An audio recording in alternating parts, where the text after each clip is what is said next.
Hi there. Carrie here with a probing question. Are you ready for a miracle? Because I know when people think about, hypnosis and neuroscience and all of that stuff, multi-universes, jumping dimensions, the quantum field, what the hell are you all talking about? When I was in school, there wasn't any of that. When I was in school, it was do what you're supposed to do the work. And when, I don't know, the gods are ready to bless you, you will pass all the tests and be out and be working if you're worthy, if you've paid the price, if you've felt enough pain, I had all kinds of qualifiers mentally about what it was going to take to get out of school. And I thought in the back of my mind it was going to take a miracle, but I didn't even know what I just figured that meant I would get something accidentally that I wasn't worthy of. Isn't that what a miracle is? No. And now, 46 years of reporting later, um, and still challenging myself and pushing myself, and not the tests like there were in school, and not the constant feeling of failing. It's different, but every day when I show up for a job, it's a test. Every single day, it's a test. It's who am I? And what am I made of? And can I show up and do the best job that I'm capable of doing? And that's really all I ever needed to do in school, but I didn't understand it. And I also didn't understand that the miracle was going to happen when I let it happen. When I got out of my own way and said, I'm doing the physical work and understanding the mental work that I also needed to be doing. The mental work was not allowing negative thoughts to derail me, to stay in a place even of just neutrality so that the negative didn't have a chance to take hold, to derail me, to stall me, to get me stuck, or that it didn't redefine what was happening to me. Because there were times when I would tell myself repeatedly, I'm stuck, I'm stuck, I'm stuck, I'm stuck, I'm stuck. So I guess my part of me that held me back believed that. And looking back on it, it's like, what is stuck? Stuck is I'm doing X and I'm not getting the result I think I deserve to get.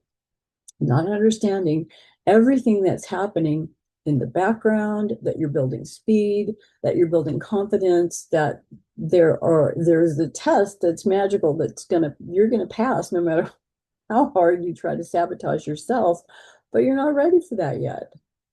Or you're aiming for a speed, your speed in the background is actually increasing to the point where now you've got too much time to think when you're writing at your goal testing speed. Wow, there are so many moving parts. And to stop and to try to analyze it all, which is, I promise you, what I do on a daily basis, not just with court reporting, but life in general, and where I find myself in this journey of being a court reporter and this journey of life, trying to analyze it all, trying to understand it all, trying to put the pieces together, trying to reframe, rephrase, and deepen my understanding of actually what's going on and what's happening so that I can help other people also dig out of that rabbit hole to realize that you're only as stuck as you keep telling yourself you are. And that there's a part of you that is trying to keep you not stuck, it's just trying to keep you where you've been because it's comfortable there. It's familiar there. It's what it knows. And to step up, to become more, to become bigger, to push outside of that comfort zone is going to be going into a place we call the unknown. Because no matter how much you prepare to go from 140 to 160 or 180 to out and certified and working, no matter how much you think you're preparing, your brain really doesn't know what it's going into and it's terrified. So we've got to make that quantum jump easier, better, softer. We've got to help that part of us that's holding back understand what's actually happening. And that is that you are doing the work. You are showing up 110% on every opportunity you have to pass a test, knowing that damn right, you're not going to pass every test. And then what happens is it becomes a belief system that, well, look at all the evidence of all the tests I haven't passed. And so therefore, thanks, dog, being the fortune teller that I am, I will not pass the test I'm worried about passing tomorrow. Instead of just letting it happen. And that's the miracle. When you get out of your own way, when you do the work, you show up and realize that they forgot to tell us when we started school that there would only be a finite number of tests that we would pass, but there would be a seemingly infinite number of tests that we would not pass. And that what we needed to do was just keep on putting the blinders on, doing the work consistently, with commitment, repetitively, relentlessly, being determined to do the thing you know you're supposed to be doing, regardless of the evidence in front of you to the contrary at the moment. And then when it happens, it feels like a miracle. Because there was an instant when you got out of your own way and allowed it to happen. And then there's that part of your brain that's terrified. Well, what's going to happen now? And it'll degrade what you just accomplished. It'll tell you, don't celebrate, don't jinx it. That wasn't really an evaluation of your skills. That was a fluke. And that's imposter syndrome. That's still you in the moment of what should be celebration, trying to hold you back, keeping you in that smaller version of yourself, instead of allowing you to celebrate and to move into the next version of you, which is ready to conquer the next goal you put in front of you. And for you to consciously determine what your parameters are. Because sometimes, we're so focused on the test, the next test, the next test, the next test, the next test, that we forget our ultimate goal. What was your ultimate goal when you started school? Was it, oh my God, I'm going to pass tests and I'm going to be the kid that gets out of school faster than anybody else and I'm going to be great at taking tests? No. When you started this journey, your goal was to be a court reporter. However, you had to maneuver to get to there. That was the goal. That's still the goal. So get off of the idea of feeling like the next test is the goal. It's just the step along the path to get you to the goal. Keep focused on the goal. Keep your eyes on the prize. There's a reason they say that. It's true. I will leave you with a story about a guy who was, I can't remember if he was a comedian or a magician. I don't know what he was. Maybe he was a musician. But he belonged to a group that wanted to do some fundraising for whatever their purpose was. And they rented a theater and they were going to sell tickets and do a talent show kind of thing. And so everybody was so excited that they were going to sell these tickets and raise this money and put on this production. And at some point, this particular guy, because he was one of the original organizers, and so his name was going to be up on the marquee. It was a bunch of them, but his name was up there. And at some point, some of his colleagues started kind of coming down on him, like, "Hey, man, you're not selling as many tickets as you should be. So and so is selling way more than you are, and we don't see you out there pushing to sell tickets."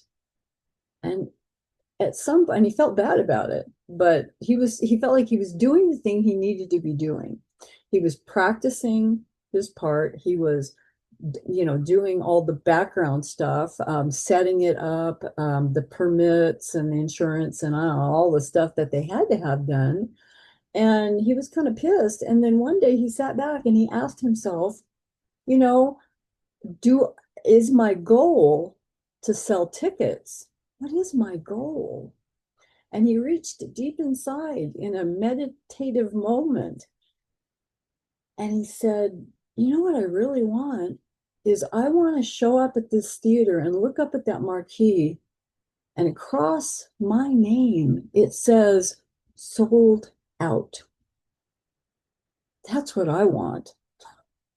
That is truly what I want. I don't care about selling tickets. If I get what I'm wanting, everybody gets what they want. This place will be sold out. All the tickets will be sold." And I can't remember where I saw him, if it was on YouTube or I don't know. But at the end, there was a picture of the marquee with a giant red sign across his name, the whole thing that said sold out. So, what is the banner that you're actually striving for? Is it the banner that says your name with the initials and your license number at the end?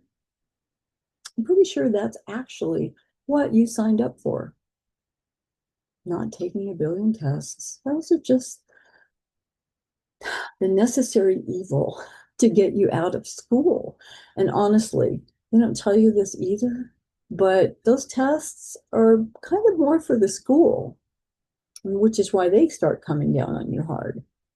Because if you're not passing tests for whatever reason, it's a reflection on their program and their ability to teach you what they're supposed to be teaching you. Honestly, this is a self-propelled program from the beginning. School is the structure that will hold the discipline for you if that's what you need. But those tests are a snapshot in time on a day when you felt good, you've done the work, there was nothing in your way, mentally, emotionally, physically, spiritually, whatever. And great material was dictated to you in a moment where you were able to not connect to it emotionally and you just captured the words and it just happened. Miracle. You let it happen because it didn't matter, because it doesn't. Getting out and working and helping this profession, which has survived for thousands of years, to go on into the future for as far as it can, as brilliantly as it can. That's our goal as working reporters, is to see new, strong leaders come into the field, new, strong reporters, strong souls that knew this isn't just a job, it's a calling. And I'm calling you to step up and be everything that you were always meant to be. I love you guys. I hope you have a great day. And I'll talk to you again soon.